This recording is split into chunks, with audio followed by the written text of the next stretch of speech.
Today, Lord, we thank you that we can come to worship, and as we study your word, may our hearts be warmed and lifted to you, and may we be able to be courageous and not afraid. In Jesus' name I pray, amen. So it felt like the middle of the night. It wasn't the middle of the night, but it felt like it because it was really dark. There was no moon. The stars weren't really there, and I was on a beach. My shoes were completely full of sand, and I was with a bunch of strangers and my parents. And there we are, wandering around this beach. We've been wandering around this beach for about half an hour, and then all of a sudden the guide said in a very urgent tone, whisper, get down, sit on the sand.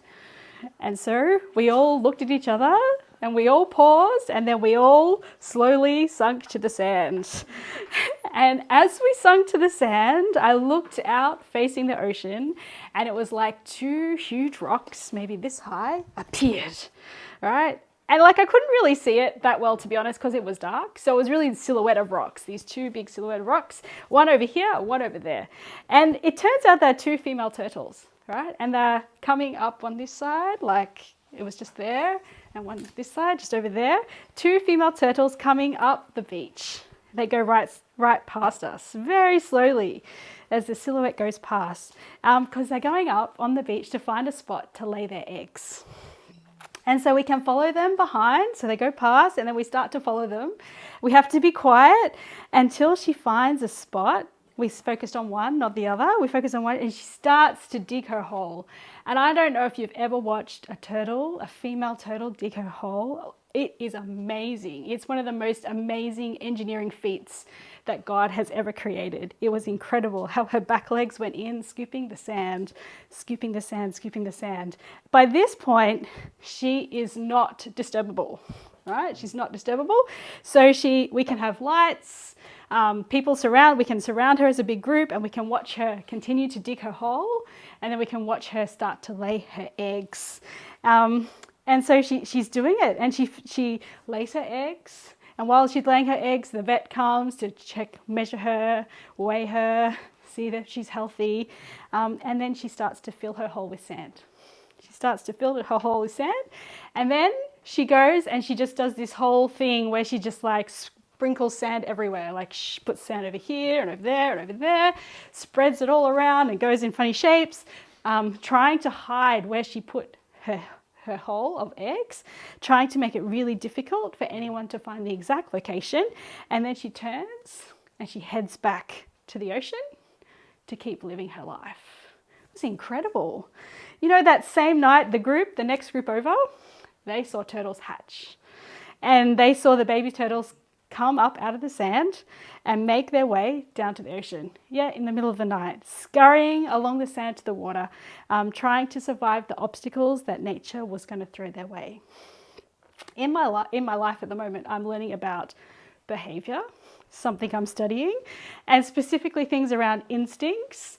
And it's so interesting, whenever they talk about human behavior and instincts, they talk about baby turtles. They go, what's an instinct? It's a baby turtle hatching and going to the shore, going to the water, right? No one needs to tell a baby turtle where to go. No one needs to tell a baby turtle what to do.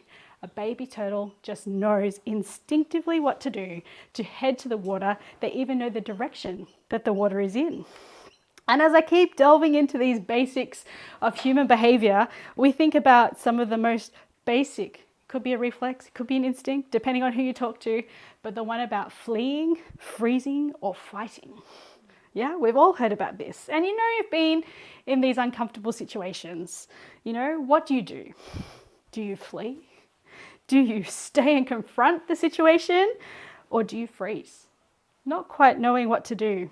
I mean, rarely we're in truly life-threatening situations where it really puts a great test to our responses, but we can all think of a time where we've either wanted to run away or actually run away. We've stayed and confronted a situation, or we've just frozen. I don't know what to do. I don't know what I'm supposed to do. We've all been there. And this response comes from fear, right? Fear. It's something that either keeps us safe, but it's also something that can hold us back from things that we confront in our lives, or things that if we just persevered and pushed through, it would get better. So today we're going to look at some of the ways that we would naturally respond when we have fear and when it's present. And we can consider the impacts of these actions taken and what it can mean for our lives today. So Caleb is in the Bible, and he is first mentioned in the book of Numbers. He's from the tribe of Judah. He's the son of Jephunneh, and he is 40 years old. Right? He has children, specifically at least one daughter. Her name's like Ashash or something like that. And and this is who Caleb is. Yeah, this is the man Caleb, 40 years of age. We see where we pick up where he's first mentioned, it's actually when the children of Israel are being led by Moses. They've been wandering around the wilderness and they are on the cusp of the promised land. They are about to, they can see the promised land. The promised land is in sight. And you can just sense this feeling of elation and celebration and anticipation because it's so close. The place that God has promised them, the land God has promised them. And at this point, God asks for 12 men, one from each tribe, to go and spy out the land, to check it out. And he gives them some specific things to check out. He goes, what's the land like? What are the people like? Are they strong?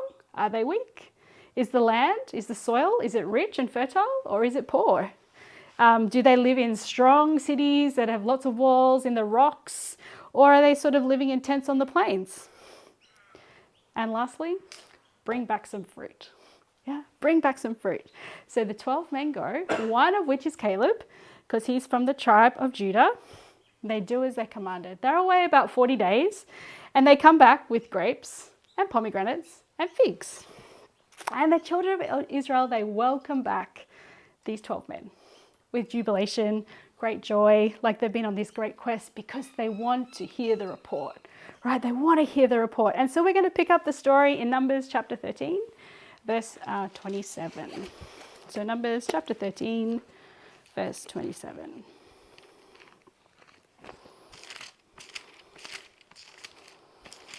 We're going to read 27 to 29. So let us start 27. Then they told him, so this is the 12 spies telling Moses and Aaron.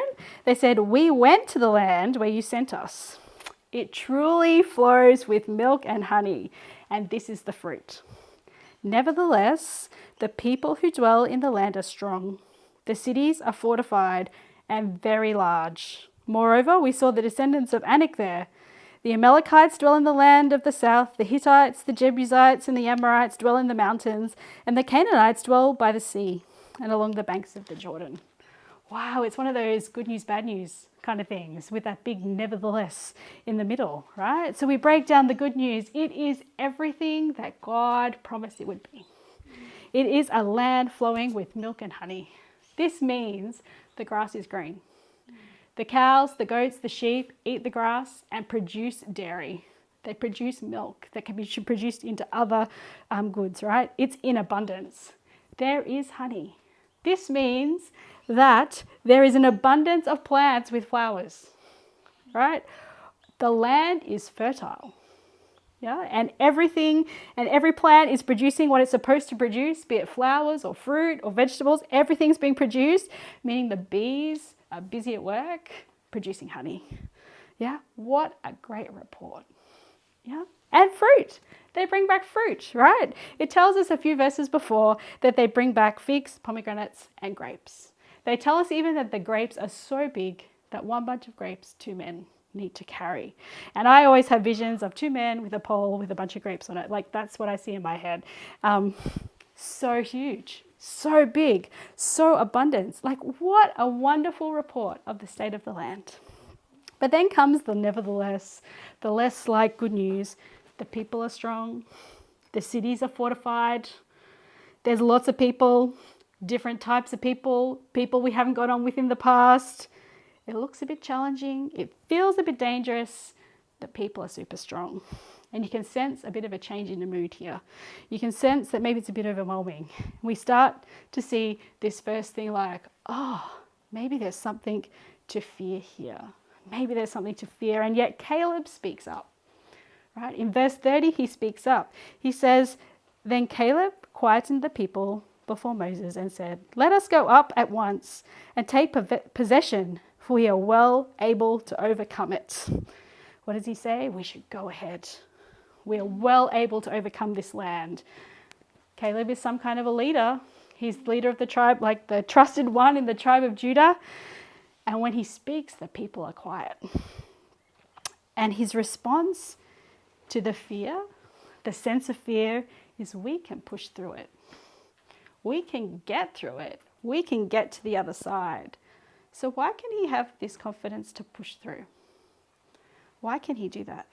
It's because he knows of the ongoing promise that God has given. How old is Caleb? He's 40. How do you know that? Because I told you. He's 40. Yeah, he's 40. So he was probably he definitely was. He was born in Egypt. He was part of the group of people that left Egypt and went through the Red Sea. He's seen the 10 plagues. He saw the opening of the Red Sea. He walked through the opening of the Red Sea, came out the other side. And he has seen all the signs and wonders that God has performed along the way. Every single one he has seen with his family. Yeah, he's seen it all. And so he has also always heard the promises of God. I'm taking you to a land that is flowing with milk and honey. I'm taking you to a land. And so his response is not to flee. His response is not to freeze, because he speaks up, right?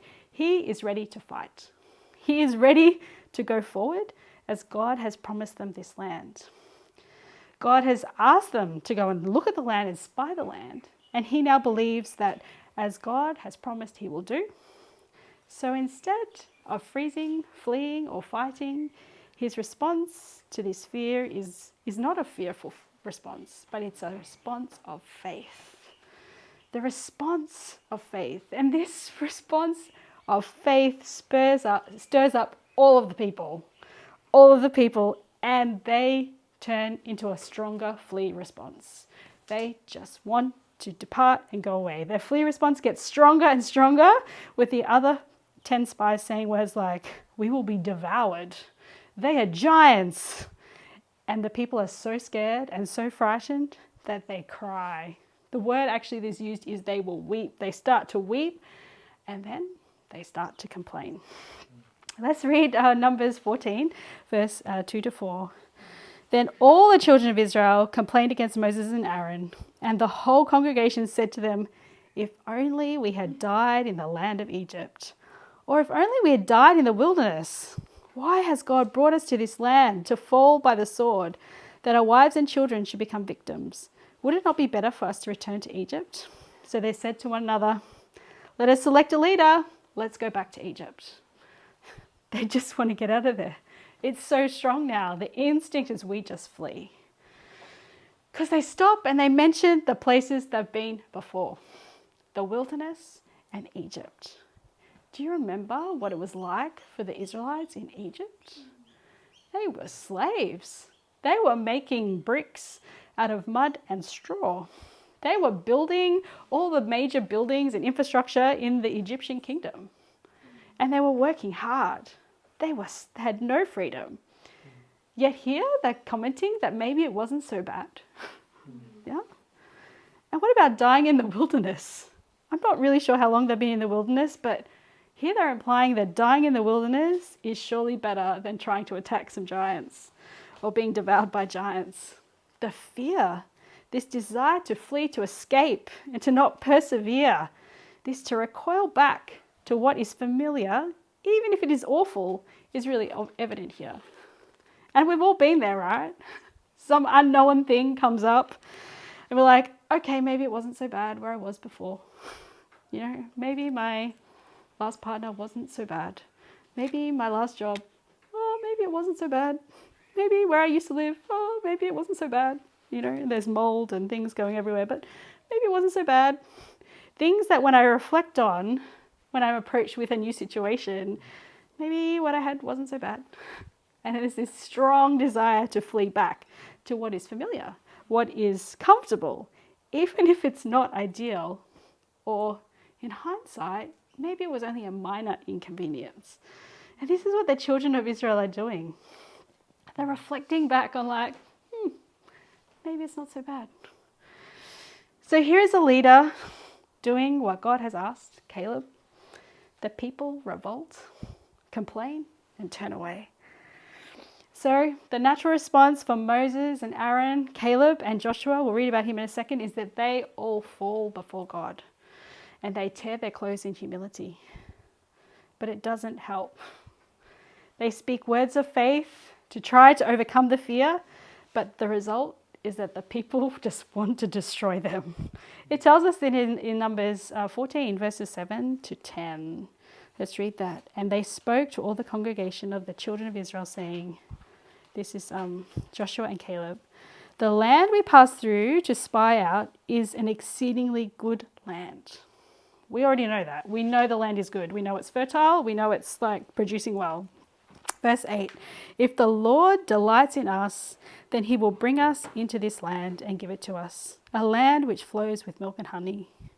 Verse 9, only do not rebel against the Lord, nor fear the people of the land, for they are our bread, and their protection has departed from them, and the Lord is with us. Do not fear them. And all the congregation said to stone them with stones. Now the glory of the Lord appeared in the tabernacle of meeting before all the children of Israel. Here they are. If the Lord delights in us, he will bring us into the land that he has promised, and he will give it to us. The land is flowing with milk and honey. We don't need to fear because God is on our side. Now there is two of them standing together in faith and not in fear. That's Joshua and Caleb. Believing that to move forward, that God will provide. God will deliver as he has promised. I feel like 2024 has been that year where I feel like I'm responding out of fear and not out of faith. I seem to want all the steps lined up, or at least 6 or 7 would be enough, so that I can be sure that I can move forward and I will be okay. Yeah, and that'll be better than what I have now. It's what I want. I want to see those steps highlighted before me, so then I can step out in faith. But here it's showing me is that faith is trusting in the promises of God and making a move even when the future looks a little perplexing with giants and fortified cities, because God has promised to never leave me or forsake me.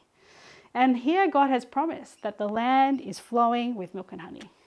Joshua and Caleb are able to move forward in faith on that promise. Yet the people of Israel cannot. They cannot move forward on faith. They are holding on to the fear. And it's really interesting what happens next, because God appeared in the tabernacle, right? And it's like God has had enough. He's like, that's it. I've had enough. And that's what it says in Numbers 14, verse 11. It says, then the Lord said to Moses, how long will these people reject me? And how long will they not believe me with all the signs which I have performed among them? He's ready to disown them, to leave them to their own devices. He's like, I have done so much for them. There have been miracles after amazing miracles after amazing miracles, and they still don't believe in me. They still don't trust in me, and they keep rejecting me. And as any amazing leader does, who trusts in God, Moses goes in to plead on their behalf. And he asks for forgiveness for everyone. Yeah? And then the rest of this section, that's what happens. He's pleading on behalf. And after some conversation, God forgives them, accepts Moses and what Moses says. But like everything, there's consequences. We get to make choices, but we often have to live with the consequences or the impacts of the choices that we make. The children of Israel want to return. They do not want to go into the promised land. And so God says, anyone who has seen the signs and wonders that get them out of Israel will not go into the promised land. So the people are told the next day to turn around and head back into the desert. And for the next 40 years, they wander around in the desert. Yeah? Except there's an exception. Well, there's 2 exceptions. It tells us in Numbers 14:24 that it's Caleb. in Numbers 14:24, and this is, I think it's God speaking. He said, "But my servant Caleb, because he has a different spirit in him and has followed me fully, I will bring into the land where he went, and his descendants shall inherit it." God knows. God knows the heart of Caleb. God knows that Caleb is moving out of a place of faith, and that he will be allowed into the promised land. In verse 30, it tells us that Joshua will also be allowed into the promised land. "Except for Caleb, the son of Jephunneh, and Joshua, the son of Nun, you shall by no means enter the land which I swore I would make you dwell in." Verse 31, "But your little ones, whom you would be victims, I will bring in, and they shall know the land which you have despised." So Joshua and Caleb are allowed in. Moses is not allowed in, right? None of the other 10 spies are allowed in, just Joshua and Caleb. And it turns out anybody under the age of 20 is allowed in. Yeah? Anyone over the age of 20, not allowed in, except for Joshua and Caleb. And how old was Caleb? 40. He was 40, that's right. So if we keep look through, there's another 3 or 4 times in the next passages that Caleb is called out again and again as being able to go to the promised land, even though no one else can. And he's called out because he wholly followed God. And in this promise, right, we know that it's at least another 40 years that they are wandering around the wilderness. God has actually promised to sustain Caleb's life. He knows that God is going to keep him safe and well and healthy until he gets into the promised land. He has that promise from God. He will go, and none of his peers, except for Joshua, will be there. Yeah, they're all going to be at least 20 years older than everybody else in the space. The next time we catch up with Caleb, it's actually 45 years later. Yeah, so they spend 40 years wandering in the desert, and then they spend about 5 years conquering Canaan, right? They go in, they conquer Canaan, and where we pick up with Caleb now is where the children of Israel they've entered the promised land, they've sort of conquered it, and now they're dividing up the land amongst the 12 tribes. So we'll turn to Joshua chapter 14 and verse 6. Joshua chapter 14 and verse 6.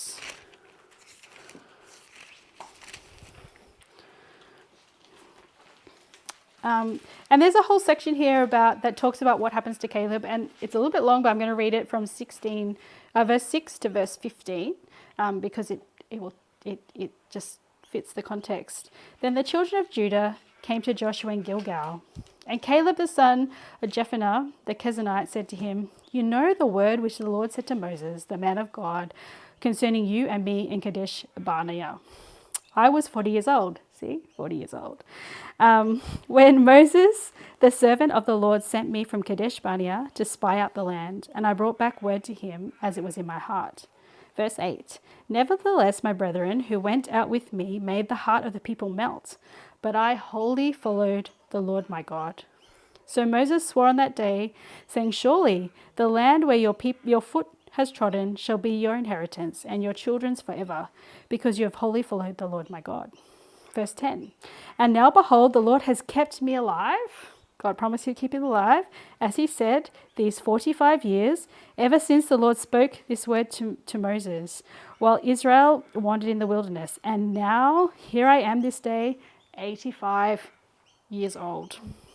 Verse 11, "As yet I am as strong this day as on the day that Moses sent me. Just as my strength was then, so now is my strength for war, both for going out and for coming in." Verse 12, "Now therefore give me this mountain of which the Lord spoke on that day. For you heard in that day how the Anakim were there, and that the cities were great and fortified.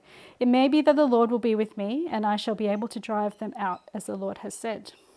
Verse 13, "And Joshua blessed him and gave Hebron to Caleb, the son of Jephunneh, as an inheritance. Hebron therefore became the inheritance of Caleb, the son of Jephunneh, the Kenizzite, to this day, because he wholly followed the Lord God of Israel. And the name of Hebron formerly was Kirjath Arba. Arba was the greatest man among the Anakim. Then the land had rest from war." So it's 45 years later. 45 years. I don't think any of us here are 45. So would you, he's waited for longer than we've been alive for a promise of God to be fulfilled. Yeah? But God promised for that 45 years to keep him alive, to sustain him, to keep him alive. And he says that he's as strong as he was 45 years before. And he remembers the promise of God. He is faithful what God has called all the children to do. And then he comes in and asks his request and continues to do it. Caleb is older than everyone, maybe except for Joshua, right? They're at least 20 years older than everyone. And the promise of God is remembered. Continues to acknowledge that God has sustained him and maintained his strength and has given him his inheritance because of his faith. If you keep reading, he's given the land, he drives out the annex, he establishes his family and people on the land, and you can read the story about his daughter and her donkey at some other point, but not much else is said about Caleb in the rest of the Bible. Yet, his most common thing here is that he's known as being a man who fully follows God. Who fully follows God. It is when his faith took over from fear. Faith taking over fear means that because of the promises of God, we can push through the initial basic instinct of fear, knowing that whatever challenge is before us, it's going to be okay on the other side, even if I don't know the step-by-step to get there. Just like these mother turtles, these female turtles, they return to the beach where they themselves hatched out of an egg to lay their eggs. May not seem so significant until research of tracked turtles has seen that they go as far away as South America and come back. Yet they return to their birth beach to lay their eggs. Yeah? They do it. So why did we have to sit still on the sand while they were coming off the beach? Because they respond to fear as well. If we had been noisy, had lots of lights, or had been a full moon, the female turtles would have just stayed offshore and would not have come up onto the beach to lay their eggs, and they would try another day.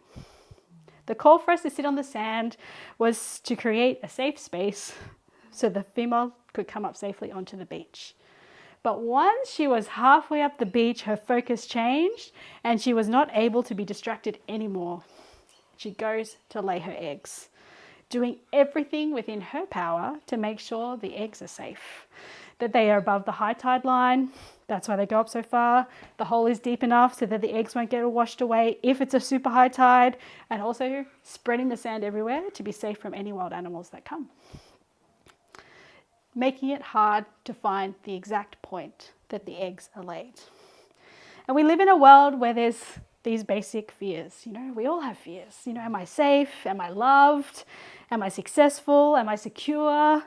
Am I wanted? Am I good enough? Do I have a purpose? We all have these fears, and we wonder about these fears because something basic inside of us that can be triggered, that can cause us to scramble and give in to our fear, and we either fight it or we flee or we freeze. And these reactions can have impacts and consequences both in our lives and in the lives of others. The fleeing and doubting response of the children of Israel meant that none of them, except for Joshua and Caleb, and those under the age of 20, went into the promised land. And so all of them, even the good ones, had to wander around in the wilderness for another 40 years and slowly wait for all the old people to die.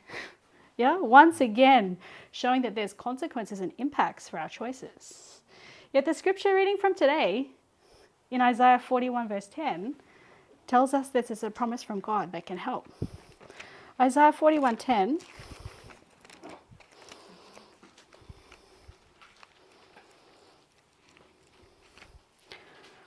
Isaiah 41 says, "Fear not, for I am with you." It's God speaking.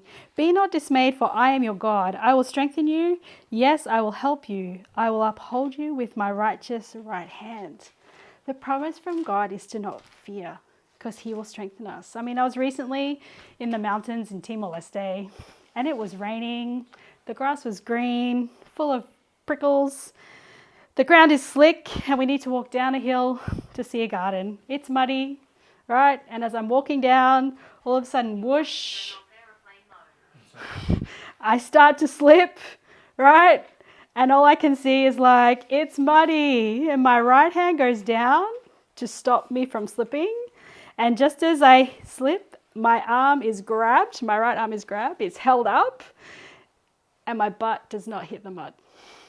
Yeah, my butt does not hit the mud because someone with a stronger right arm than my right arm gathers my right arm and pulls me up, saving me from mud and prickles.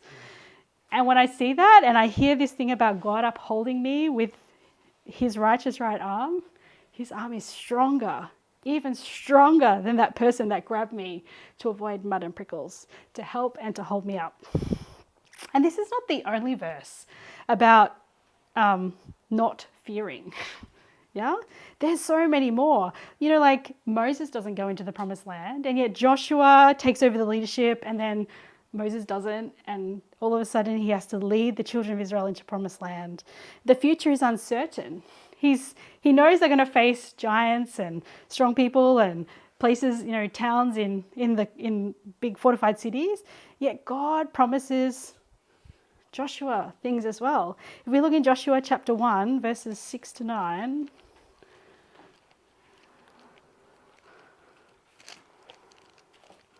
Joshua chapter 1, verse 6 to 9.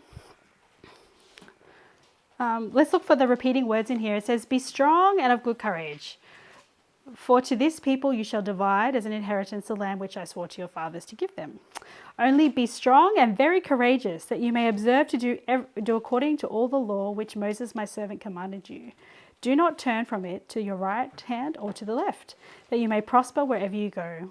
This book of the law shall not depart from your mouth, but you shall meditate in it day and night, that you may observe to do according to all that is written in it. For then you will make your way prosperous, and then you'll have good success. Have I not commanded you? Be strong and of good courage. Do not be afraid, nor be dismayed, for the Lord your God is with you wherever you go." To be strong and courageous, he tells him 3 times. And it's like, be very strong, be very courageous, be very strong, be very courageous, have good courage, be courageous, right? He says it. He's telling him to be strong and courageous and to not be afraid, because the Lord your God will be with you wherever you go. And as I look through the Bible, there are so many times that God tells people to not be afraid. He tells Joshua, he tells Elijah, he tells Daniel, he tells Joseph, the father of Jesus, he tells the disciples, he tells Isaiah, he tells John, do not fear, do not be afraid. And sometimes he even sends angels to tell them not to be afraid. It's like he knows we will have doubts, insecurities, that they will come. People crush our dreams, and we want to question if we're really following the will of God. Yeah, we're encouraged here to be strong and courageous, especially if we're following the will of God, to push through the fear to see what God has on the other side. So what fear is holding me back? What am I avoiding in the hope that it will just magically go away? And to push through the fear and move forward in faith, trusting the promises of God, with the aim of avoiding that 40 extra years of wandering in the desert when the promise was just directly ahead. Wildlife encounters are the best. So after 4 hours of wandering around the beach with sand in my shoes in the middle of the night, we head back to the car, having seen and experienced the wonder of a turtle laying her eggs. The next morning, we got up and walked to the beach at the end of the street. And even on that beach, there were track marks from turtles making their way up and out of the ocean to lay their eggs high in the sand dunes. It's like this circle of life where their instinct wins. But it's more than that. It's where faith can overcome fear.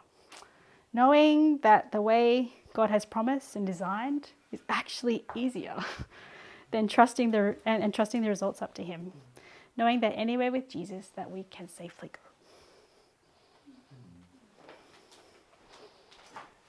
Yeah, thank you, Janelle, for your message to claim that promise that we God gave to us, the assurance God